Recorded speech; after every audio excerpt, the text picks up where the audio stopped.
ونشهد أن سيدنا وسندنا وشفيعنا وشفيع أمرنا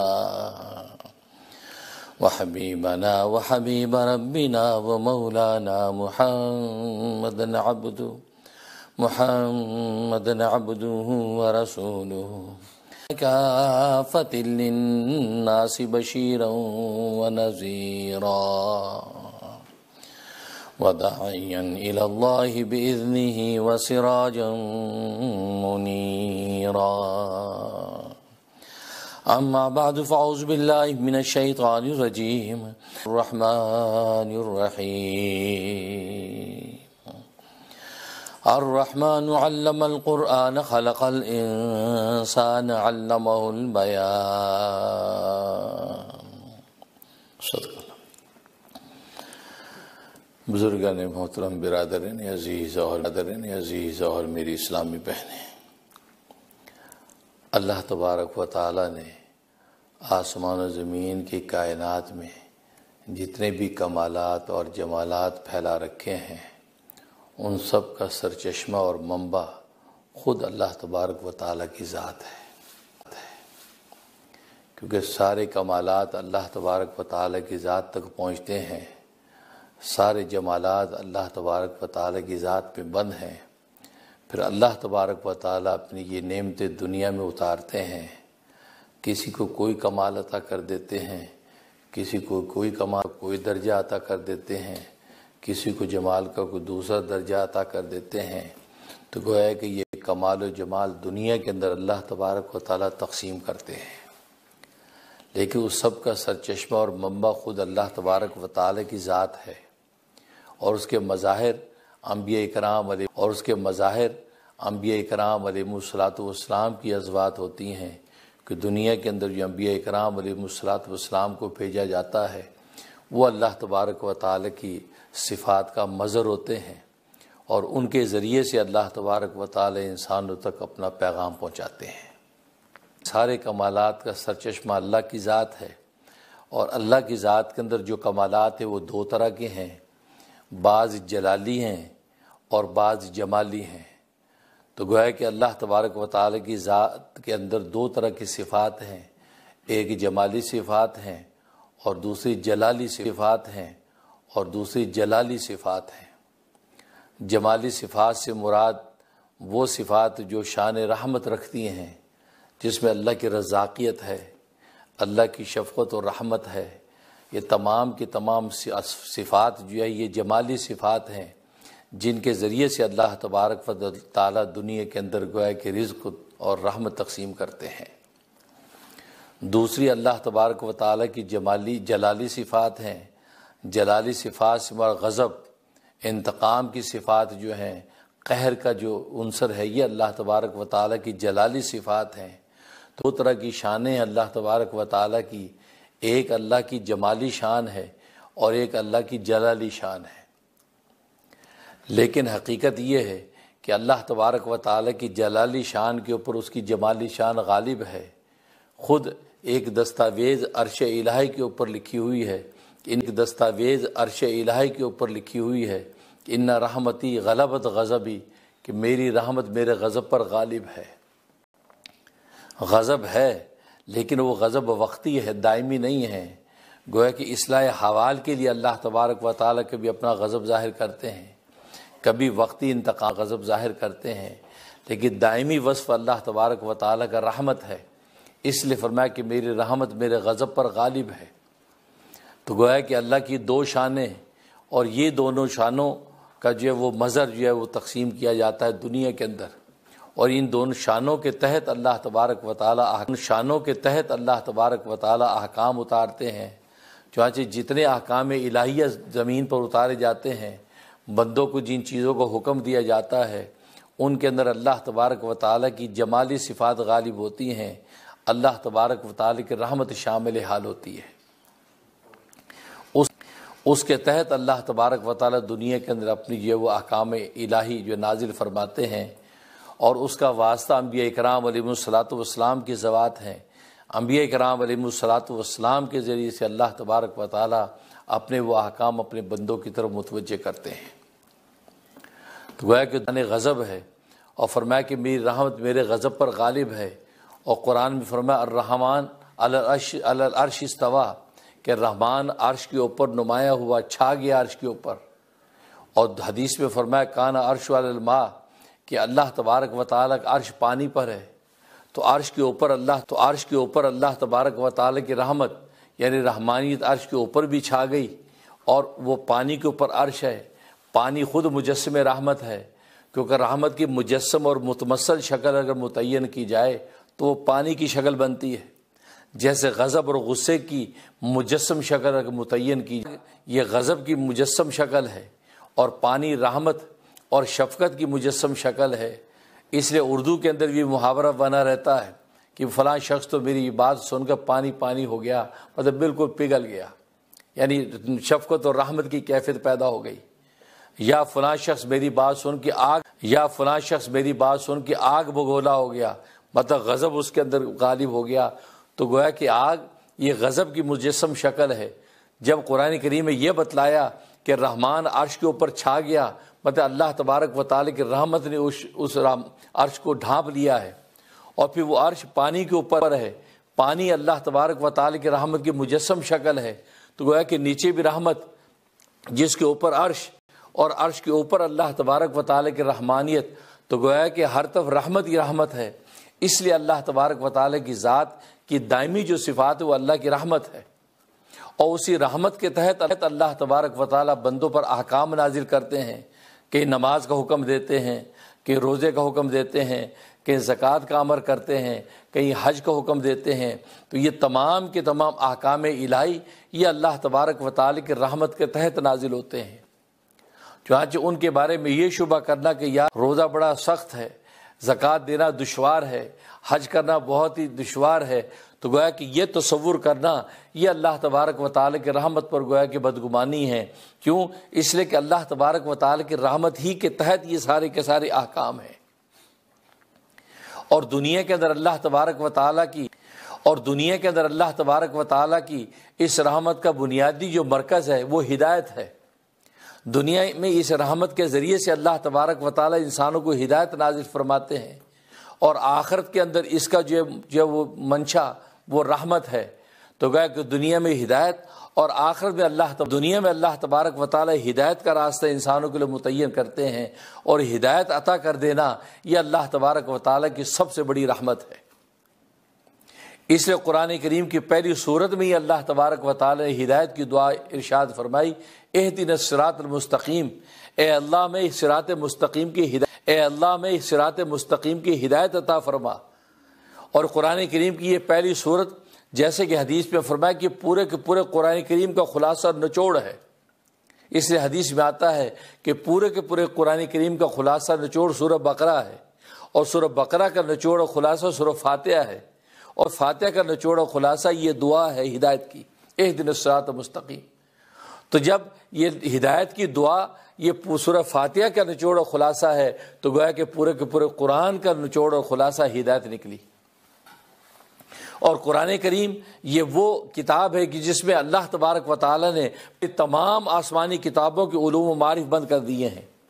اس نے خود ارشاد فرمایا کہ رسول من اللہ یتلو صحفا مطہرۃ، کہ یہ رسول جو اللہ کی طرف سے آیا ہے یہ تمہیں یہ پاکیزہ ورق تلاوت کر کے سناتا ہے، یعنی قرآن کریم کی تلاوت کر کے سناتا ہے۔ اور قرآن کریم کی شان کیا ہے؟ فیہا کتب قیمہ، اس میں پہلی تمام آسمانی کتابیں بند ہیں۔ اس میں تورات کے علوم بھی ہیں، اس میں انجیل کے علوم بھی ہیں، اس میں زبور کے علوم بھی ہیں، اس میں صحائف شیش بھی ہیں، صحائف ابراہیمیہ بھی ہیں، سارے کے سارے علوم و معارف اس قرآن کریم کے اندر بند ہیں۔ اور سارے کے سارے قرآن کے پوری کائنات کے اندر سب سے بڑی نعمت جو دنیا کے اندر اللہ تبارک و تعالی اتارتے وہ ہدایت ہے۔ اور جب اللہ تبارک و تعالی ہدایت عطا کر دیتے ہیں تو ہدایت حاصل ہونے کے بعد پھر کسی نمازی کو نماز مشکل نہیں لگتی، کسی روزے دار کو روزہ مشکل نہیں لگتا، کسی کو حج کرنے والے کو حج مشکل نہیں لگتا، کسی کو حج کرنے والے کو حج مشکل نہیں لگتا، کہ زکوٰۃ دینے والوں کو زکوٰۃ مشکل نہیں لگتی، کیونکہ ہدایت مل گئی ہے۔ حالانکہ بظاہر سوال ہوتا ہے کہ یار اتنی بڑی دعا کوئی دینی چاہیے تھی، اتنے بڑے خلاصے کے لیے جنت مانگتے، اللہ کی رضا مانگتے، کچھ اور مانگتے، لیکن ہدایت مانگی۔ لیکن جواب یہ کہ اصل میں ایسی چیز ہے، ہدایت اگر مل گئی تو جنت آپ کے قدموں میں ہے، ہدایت مل گئی تو آپ کو دنیا کی راحت آپ کے قدموں میں ہے، دنیا کے ساز سامان کی راحت آپ کے قدموں میں ہے۔ ہدایت وہ بنیادی دعا ہے، ہدایت اگر عطا ہو گئی تو ہدایت کے نتیجے میں اب اللہ تبارک و تعالیٰ کی معرفت اور اللہ کی پہچان اس کو نصیب ہو گئی تو جنت کے دروازے آپ کے منتظر نظر آتے ہیں۔ پھر آپ کے لیے ساری کی ساری عبادات کہ جو دنیا کے اندر اللہ تبارک و تعالیٰ اتارتے وہ بندے کے لیے آسان ہو جاتی ہیں۔ ابھی رمضان کا مہینہ گزرا ہے، آپ نے روزے رکھے ہیں، اور روزے رکھنے کا مطلب ہے کہ فطرت کے خلاف آپ نے جنگ کی ہے۔ کھانا انسان کی فطرت ہے، جنگ کی ہے۔ کھانا انسان کی فطرت ہے، پینا انسان کی فطرت ہے، خواہشات انسان کی فطرت ہے۔ فطرت کے خلاف اس نے یہ سارا عمل کیا، اور فطرت سے جنگ کرنا یہ آسان نہیں ہے۔ لیکن جن کو اللہ تبارک و تعالی نے ہدایت کی دولت عطا فرما دی اور جنہوں نے اللہ تبارک و تعالی کی ذات کو پہچان لیا، اس کے حکم اور عمل آسان ہو جاتا ہے، پیاسا رہنا آسان ہو جاتا ہے، خواہشات سے دور رہنا آسان ہو جاتا ہے۔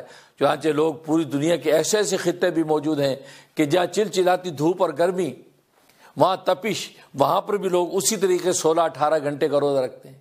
امریکہ، یورپ کے لوگ جو ٹھنڈے علاقوں کے لوگ ہیں وہ بھی روزے رکھتے ہیں، جو ٹھنڈے علاقوں کے لوگ ہیں وہ بھی روزے رکھتے ہیں، اور جو گرم ترین علاقوں کے لوگ وہ بھی پیاسے نظر آتے ہیں، ایک گھونٹ پانی کا نہیں پیتے ہیں، ایک قطرہ حلق سے نیچے اتارنے کو تیار نہیں ہے، کھانے کا جو ایک لقمہ لینے کو تیار نہیں ہے، کیونکہ ہمارے ملکوں اور ایشیا کے ملکوں کے اندر جو گرمی تپتی پڑتی ہے اس حالت میں بھی یہ روزے دار پورے روزے رکھ رہا ہے۔ حرف شکایت اس کے زبان پہ نہیں آتی کہ یار روزہ رکھنا بڑا مشکل ہے، نہیں یار، نہیں، کیونکہ ہدایت مل گئی۔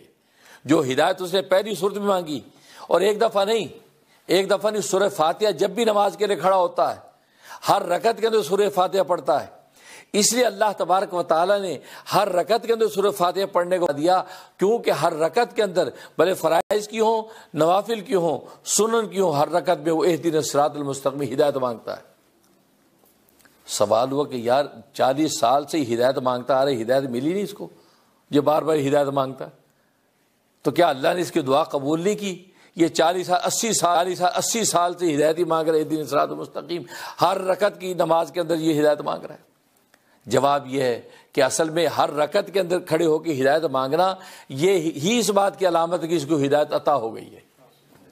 اگر ہدایت عطا نہیں ہوتی تو یہ مانگتا ہی نہ، اس کو ہدایت مل چکی ہے، اور اس کو یہی ہدایت اسی دعا کو دہراتا رہے، یہ دہرانا اس بات کی علامت ہے کہ اس کو ہدایت اللہ تبارک و تعالی نے عطا کر دی ہے۔ اگر اس کو ہدایت نہ ملتی تو ہدایت کی دعا ہی نہ کرتا، اور دعا چونکہ ان کے منشا سے ہے اور وہ انہی کو اس کی اجازت دیتے ہیں کہ جن کو اللہ تبارک و تعالی ہدایت دینے کا فیصلہ کر چکے ہوتے ہیں۔ جیسے بس اوقات باس جو ہے اپنے ورکر کو جس سے ناراض ہو کے نکال دیا، اس کو راستہ بتاتا ہے، اچھا ٹھیک ہے تم اپلیکیشن لکھ کے لے آؤ، ٹھیک ہے اپلیکیشن لکھو، کہ میں آئندہ نہیں کروں گا، معافی مانگتا ہوں، تو گویا کہ باس خود ہی کہتا ہے اپلیکیشن لکھو، معافی کا نامہ میں کر دوں گا، وہ لے آتا لکھ دیتا، گویا کہ خود ہی۔ تو اللہ نے جب خود ہی کہا، اس کا مطلب اللہ کا یہ منشا ہو گیا کہ اللہ ہمیں ہدایت عطا کرنے والے ہیں۔ جب ہم نے اہدنا الصراط المستقیم کہا، اللہ تبارک و تعالی اسی وقت ہمارے لیے ہدایت کا فیصلہ کر دیا۔ اور اب بار بار جو ہدایت مانگ رہا ہے وہ اس لیے مانگ رہا ہے کہ یا اللہ جو نعمت تو نے ہدایت کی ہمیں عطا کر دی ہے، اب مرتے دم تک اس پہ ہمیں قائم رکھنا۔ یہ ہدایت اب ضلالت میں نہ بدلے، یہ ہدایت گمراہی میں نہ بدل جائے، یا اللہ ہم اسی ہدایت پہ قائم رہنا چاہتے ہیں۔ بار بار تو جو سوال جو کر، اس کا مطلب یہ کہ جو ہدایت تو نے عطا کر دی ہے، پر یہ ہدایت ہم قلب و جان کے ساتھ لگا کے تیرے پاس حاضر ہو جائیں۔ جیسے کہ قرآن میں خود فرمایا فاعبد ربک حتی یاتیک الیقین، اے بندے تو اپنے رب آ جائے۔ یقین کا مطلب موت، یہاں تک کہ موت آ جائے، موت تک یہ عبادت تیری جاری اور ساری رہنی چاہیے، مرتے دم تک تو اللہ تبارک و تعالیٰ کی عبادت میں رہے، یہ تیرا وظیفہ ہے۔ یہ نہیں کہ ایک عرصہ عبادت کر کے سوچے یار بس بہت عبادت کر لی، آج رمضان گزرا، رمضان میں تراویح بھی پڑھی، تلاوتیں بھی کی، نمازیں بھی پڑھی، تلاوتیں بھی کی، نمازیں بھی پڑھی، اذکار بھی کیے، اب رمضان کے بعد کہا کہ یار ذرا تھوڑا سا ریسٹ، بڑی نمازیں پڑھی یار، 4-6 ہفتے یار ریسٹ کرنا ہے۔ نہیں، یہاں ریسٹ، یہاں تو جس نے سبق یاد کیا اس کو چھٹی نہ ملی، جس نے یہ منظر ہدایت کا پا لیا، بس اب کی چھٹی نہیں ہے، اب اس کو تو یہاں کوئی ریسٹ نہیں، کیونکہ ہدایت مل جانا یہ ایک بہت بڑی نعمت اللہ تبارک و تعالیٰ کی ہے۔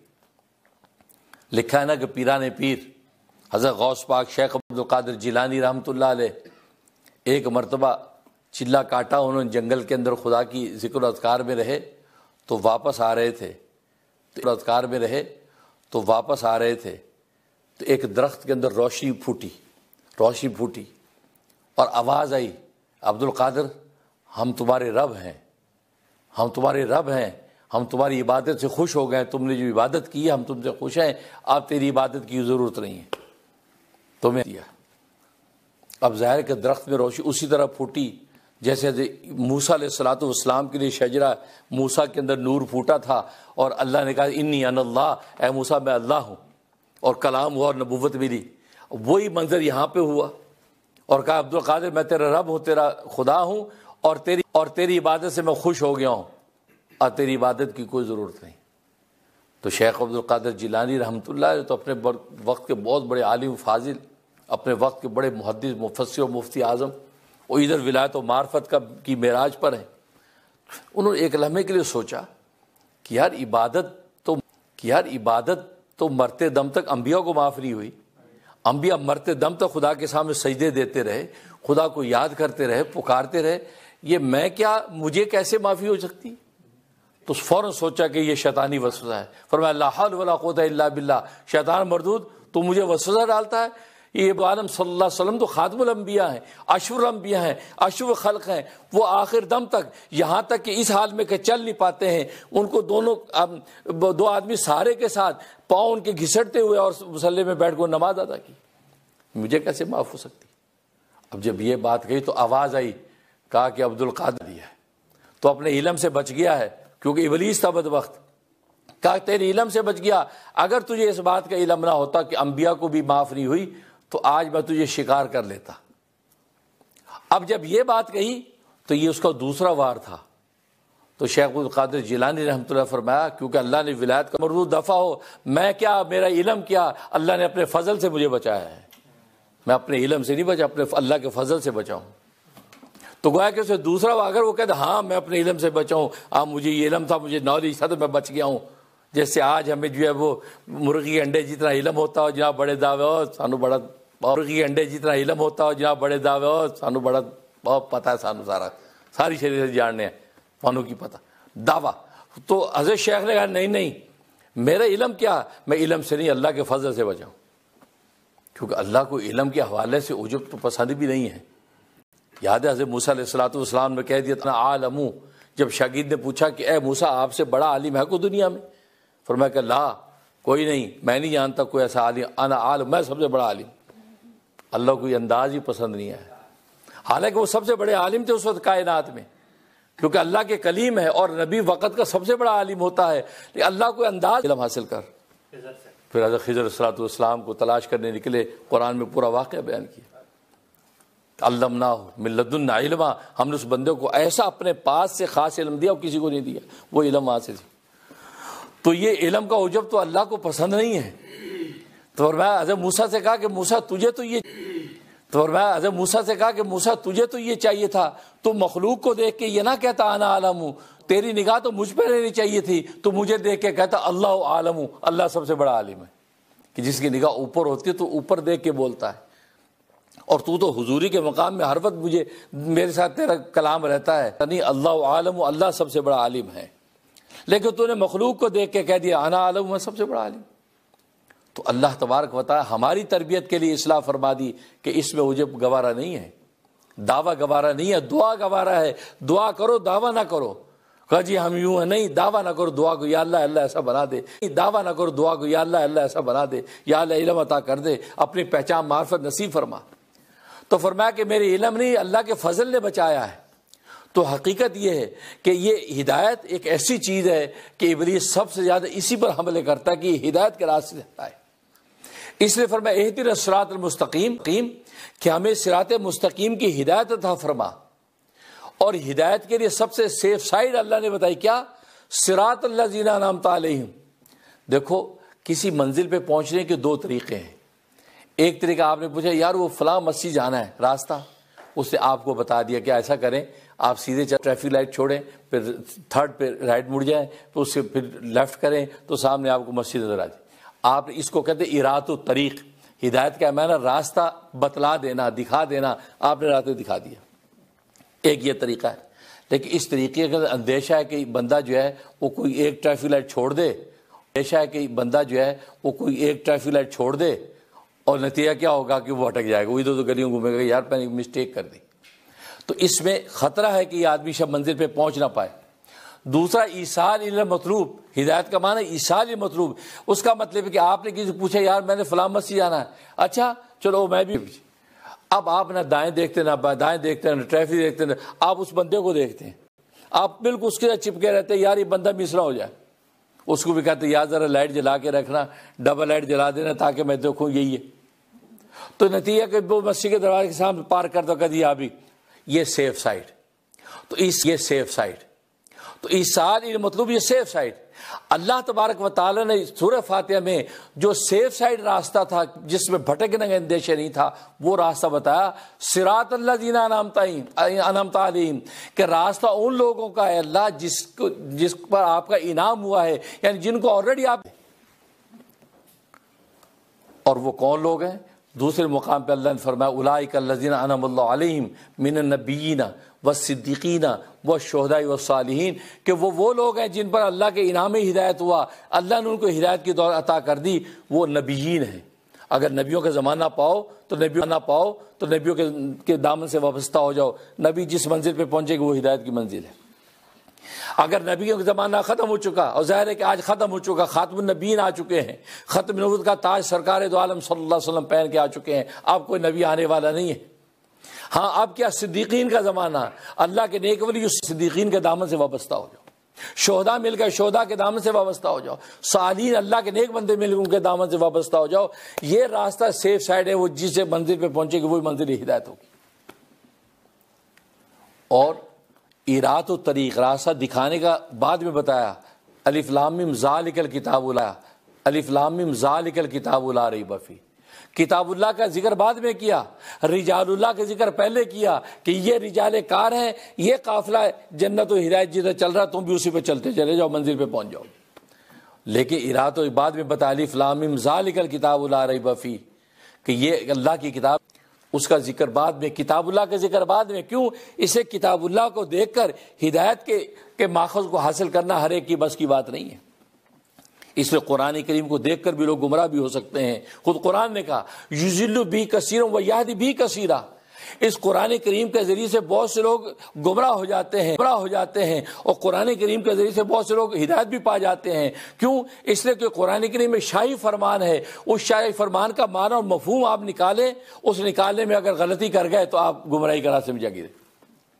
یہاں تک کہ صحابہ کرام جو عربی جانتے تھے, جب قرآن کریم کی آیت اتری روزے کے بارے میں کلوا واشربوا, تم کھاتے پیتے رہو حتی یتبین لکم الخیط الابیض من الاسود, اس وقت تک کھاتے رہو جب تک سفید دھاگا سیاہ دھاگے سے جدا نظر آنے لگے, اتنی روشنی ہو جائے کہ سیاہ سفید دھاگا صاف نظر آنے لگے, اس وقت تک کھاتے رہو سحری کا. اب یہ جب آیت اتری, حاتم طائی جو مشہور جو سخی گزرا ہے, اس کا بیٹا مسلمان ہو گیا تھا, اس نے کیا 2 دھاگے لے لیے, تکیے کے نیچے رکھ لیے 2 دھاگے, ایک کالا دھاگا ایک سفید دھاگا. اب وہ جب سحری کے ٹائم اس کو دھاگوں کو دیکھتے رہے, کھاتے رہے, دیکھتے رہے, وہ تو اچھی بڑی روشنی ہوگی. اب جا کے دونوں کا فرق پتہ چلا, اب سحری روک دی, اور آ کے چلا اب سحری روک دی, اور آ کے رسول اللہ صلی اللہ علیہ وسلم کو بتایا کہ یا رسول اللہ صلی اللہ علیہ وسلم میں نے سحری میں اس آیت پہ عمل کیا. اچھا کیسے کیا؟ کہا جی میں نے سیاہ سفید 2 دھاگے لے لیے اور میں ان کو دیکھتا رہا, کھاتا رہا, جب تک وہ دونوں کا رنگ ڈفرینٹ نہیں ہوا اس وقت تک میں نے سحری کھائی. تو آپ مسکرائے, آپ تیرا جو ہے وہ تکیہ تیرا سرہانہ اتنا بڑا کہ دن رات اس کے اندر بند ہو گئے, اتنا بڑا دن رات اس کے اندر بند ہو گئے, اتنا بڑا تیرا تکیہ. کہ جی کیا مطلب؟ کا مطلب یہ کہ یہ دھاگے نہیں رکھنے ہیں, یہ دھاگے سے مراد دھاگے نہیں ہیں جو تمہارے پاس ہیں, دھاگے سے مراد یہ سیاہ دھاگے اور سفید دھاگے سے مراد, دھاگے سے مراد یہ سیاہ دھاگے اور سفید دھاگے سے مراد کیا ہے؟ سیاہ سے مراد صبح کاذب کا اندھیرا, اور سفید سے مراد صبح صادق کا سویرا. تو یہ صبح کاذب ختم ہو کے صبح صادق جیسے پھوٹے, اب سحری روک دو, یہ جس کا ڈان کا ٹائم کہتے ہیں, بالکل صبح صادق پہ سحری روک دو. یہ مطلب ہے, یہ مطلب نہیں کہ سیاہ سفید دھاگے. اب دیکھو قرآن کریم ہے, قرآن کی آیت ہے, اہل زبان ہے, عربی جانتے ہیں, اس کا ترجمہ کیا اور صحیح مراد پہ نہیں پہنچ سکے. کیوں؟ اس لیے کہ یہ نبی ہوتا ہے جو اللہ کی مراد آگے پہنچاتا ہے, کیونکہ لکھے مضمون کو سمجھنا آسان نہیں ہے. اب اگر کیا بات ہے، اب کیا بات ہے کا لفظ لکھا ہو تو اس کا آپ کیا مفہوم نکالیں گے؟ آپ کہیں گے اس میں سوال کر رہا ہے، یا اس میں تعریف کر رہا ہے، یا اس میں ڈانٹ رہا ہے، کیونکہ لہجہ متعین کرے گا، اس کا معنی لہجہ متعین کہ جملہ ایک ہے، اس کا مطلب لہجہ متعین کرے گا۔ اگر کہے گا کیا بات ہے، آپ لہجہ دیکھ کے کہیں گے یہ تعریف کر رہا ہے، یہ جملہ تعریفیہ ہے۔ اگر کہے گا کیا بات ہے، اس کا لہجہ بتائے گا نہیں، کیا بات کا مطلب ڈانٹ رہا ہے۔ اگر کہے گا کیا بات ہے، آپ کہ یار یہ اس کا سٹائل بتا رہے، سوال کر رہا ہے۔ تو دیکھو ایک لفظ ہے لیکن اس معنی کو بدل دیا۔ بالکل اسی طریقے سے آیت آتی ہے لیکن نبی کی جو اظہار ہے، نبی کا اظہار اس کا معنی متعین کرتا ہے کہ جو اللہ تبارک و تعالیٰ سے لیتا ہے۔ اگر لکھا ہوا دیکھ کے آپ اس کا ترجمہ عربی میں نکال کے کوشش کریں گے تو آپ غلطی اور مسٹیک کریں گے۔ تو بالکل اسی طریقے سے اس لیے کہا قرآن کے ذریعے سے بہت سے لوگ گمراہ، اسی طریقے سے اس لیے کہا قرآن کے ذریعے سے بہت سے لوگ گمراہ ہوئے، بہت سے گمراہ ہوئے، قرآن کا مطلب سمجھے نہیں۔ اب قرآن کریم کی آیت ہے فن کیوں ما طاب لکم من النساء مثنی و ثلاث و رباع، کہ نکاح کرو تم ان عورتوں جو تمہیں پسند ہیں، 2 3 4 4۔ مراد کیا بتائی کہ امتی کو 4 نکاح سے زیادہ کی اجازت نہیں ہے، 4 نکاح کر سکتے ہیں، 2 کر سکتے ہو، 3 کر سکتے ہیں، 4 تک کر سکتے، اور فرمایا اگر عدل انصاف نہ کر سکو تو پھر جیسے ایک ہی کرو، ٹھیک، لیکن شرط یہ عدل انصاف۔ اب اس آیت کو دیکھ کے بہت سے لوگ گمراہ ہو گئے، انہوں نے اس آیت کا مطلب کیا نکالا، فرمایا 2 3 4 4، 2 کو جمع کیا 3 کے ساتھ کتنے بن گئے ہیں، 5 کو جمع کیا آگے جو ہے وہ 4 کے ساتھ کتنے بن گئے۔ انہوں نے جاری کر دیا فتویٰ کہ 9 نکاح شادیاں کرنا جائز ہے۔ اب ان کو آپس میں ملٹی پلائی کریں، 2 کو 3 سے ملٹی پلائی کریں، کتنا بنا، 3 6 6 کو جو اس کے بعد 4 کا ملٹی پلائی کتنے بنا، 24۔ فرمایا کہ 24 شادیاں کرنے کی اجازت ہے۔ بیدی بیٹھے تھے۔ تو مطلب آپ دیکھو قرآن کریم سے یہ جب دیکھ کے تم خود مطلب نکالنے کی کوشش کرو گے گمراہ بھی ہو سکتے ہو۔ نبی کی مراد، نبی کا ارشاد دیکھو، انہوں نے اس قانون کی تشریح کیا کی ہے، کیونکہ قانون کی تشریح وہی کر سکتے ہیں جو قانون کو جانتا ہے، اس کے اسرار و رموز سے واقف ہے۔ لیکن آپ عربیت دیکھ کر اس کا ترجمہ کریں گے تو پھر گمراہی کا راستہ تو معلوم یہ ہوا، اس کا ترجمہ کریں گے تو پھر گمراہی کا راستہ تو معلوم یہ ہوا کہ اصل ہدایت تو ہدایت کا آسان راستہ یہ تھا کہ رجال اللہ جو پہلے سے ہدایت حاصل کر چکے ہیں آپ ان کے دامن سے وابستہ ہو جائیں، وہ صراط الذین انعمت علیہم ہیں، وہ جنت تک پہنچا دیں گے۔ لیکن اگر صرف کتاب اللہ پہ آپ پہنچیں گے، ہاں پہلے رجال اللہ میں شاثر رنگ کے ساتھ سامنے آئے گا اور اللہ تبارک و تعالیٰ حقیقی مراد آپ کو عطا کر دے۔ اللہ سے دعا ہے کہ اللہ تبارک و تعالیٰ عمل کرنے کی توفیق عطا فرمائے۔ وآخر الدعوانا